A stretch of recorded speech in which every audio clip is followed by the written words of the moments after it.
papunta sa bahay nila Pangulong Bongbong Marcos at Speaker Martin Romualdez mag-insert o magpasok ng 100 billion worth of projects sa BICAM. Sana po ay hindi nila ako mapatay bago ko mailabas ang lahat. Ginawa ko lang ang utos sa akin, pero ngayon, handa na akong harapin ang lahat. Ginagamit ng administrasyon ang buong resources ng bansa para tumahimik ako. That he will shoot me if I will talk. Gagamitin ako bilang panakipbutas sa kanilang kampanya laban sa korupsyon. Hindi na ako mananahimik, ilalabas ko ang lahat ng katotohanan.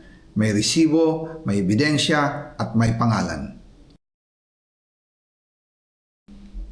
Para sa bawat Pilipino, alam ko na buo ang galit ninyo sa akin ngayon. Nauunawaan ko rin kung bakit, lalo na at malaki ang halagang nakataya. Pero bago kayo humusga, hayaan ninyong ipaliwanag ko ang buong katotohanan. Matagal akong hindi nagsalita dahil may direktang utos sa akin. Huwag nang bumalik ng Pilipinas at manahimik na lamang. Umalis ako noong July 19, 2025 para sa aking medical check-up. Nakaplanong bumalik pagkatapos ng SONA ni Pangulo. Pero habang papauwi na ako, tinawagan ako ni dating Speaker Martin Romualdez at sinabihan, "Stay out of the country. You will be well taken care of as instructed by the President." Noon naniniwala pa ako sa kanila, kaya't hindi ako bumalik. Tumikom ang aking bibig, sumunod ako, pero ang hindi ko alam, ang ibig pala nilang sabihin sa aalagaan ka namin ay gagamitin ako bilang panakipbutas sa kanilang kampanya laban sa korupsyon. Ginawa nila akong poster boy ng kanilang sariling kasinungalingan. Ngayon, hindi na ako mananahimik, ilalabas ko ang lahat ng katotohanan. May resibo, may ebidensya, at may pangalan. Nagsimula ito nung tumawag si Sekmina Pangandaman sa akin nung nag-umpisa ang BICAM process last year, 2024. Ang sabi niya, katatapos lang ng meeting nila ni Pangulo at may instructions na mag-insert o magpasok ng 100 billion worth of projects sa BICAM. At sinabi pa ni Sekmina, you can confirm with Yusek Adrian Bersamin dahil magkasama sila sa meeting ni Pangulong BBM noong araw na yon. Tinawagan ko po agad si Yusek Adrian Bersamin at tinanong ko kung may instruction nga ba ang Pangulo na magpasok ng 100 billion during their meeting. Ang sabi niya ay totoo nga po. Right after our conversation, tinawagan ko po si dating Speaker Martin Romualdez at nireport ko ang instructions ng Presidente to insert the 100 billion projects. At sinabi niya sa akin, what the President wants, he gets. After ng ilang araw, nag-set po ng meeting si Sekmina Pangandaman at Yusek Adrian Bersamin sa amin ni dating Speaker Martin Romualdez sa Aguado Building in front of Gate 4 ng Malacanang at nandoon din po si Yusek Jojo Cadiz. During the meeting, binigay po ni Yusek Adrian Bersamin ang listahan na worth 100 billion. Tinanong ko po si Yusek Adrian kung saan galing ang listahan. Ang sagot niya, galing kay PBBM mismo at binigay niya ito mula sa brown leather bag. Nung sinabi po ni Yusek Adrian Bersamin yung brown leather bag, naalala ko noong nasa Singapore kami right after the elections of May 2022 sa Hilton Hotel, kami ni dating Speaker Martin and PBBM habang pauwi at pabalik ng Pilipinas, hinabol ng PSG ang brown leather bag at ang sabi ni PBBM, maiwan na lahat, wag lang ang brown leather bag. Kaya naniwala ko na utos talaga ito ng Pangulo.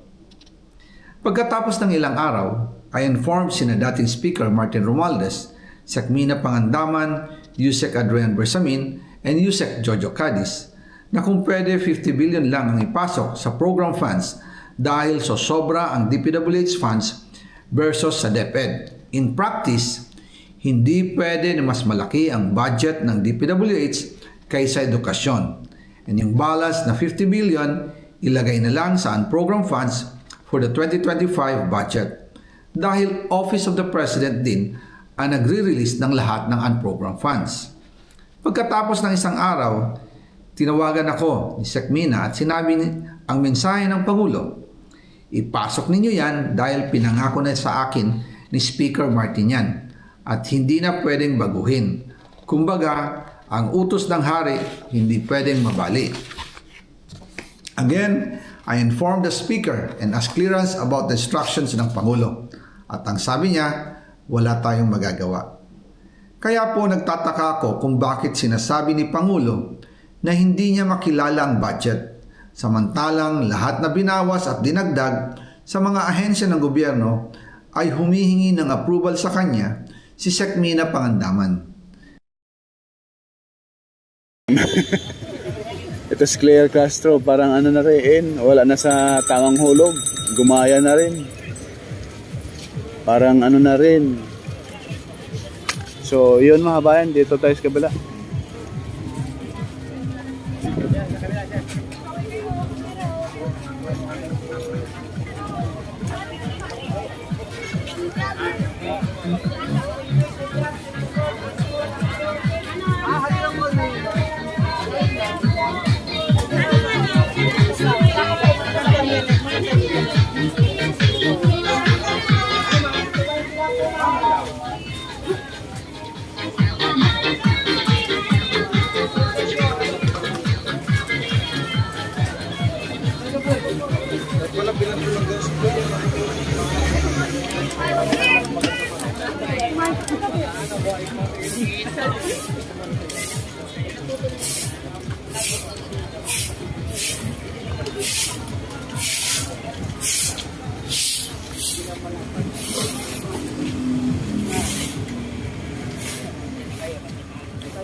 Hintay pa nga pa.